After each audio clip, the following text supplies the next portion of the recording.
When planning to update tower equipment, analyzing mount capacity is a necessary step. OpenTower IQ enables users to automate the mount analysis process, significantly accelerating the planning timeline.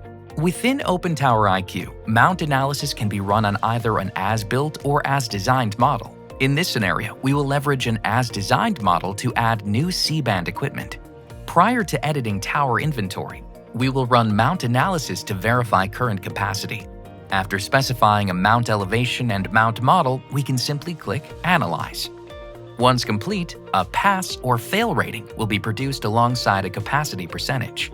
In this example, we see that current capacity is 57.03%, capable enough to support new equipment on existing structure.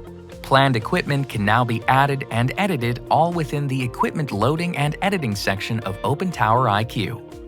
Once all planned equipment updates have been made, we run mount analysis again.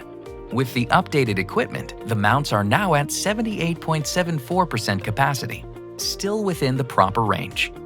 From here, we can generate a detailed report that can be included for final documentation. To see more OpenTower IQ capabilities, visit opentower.com.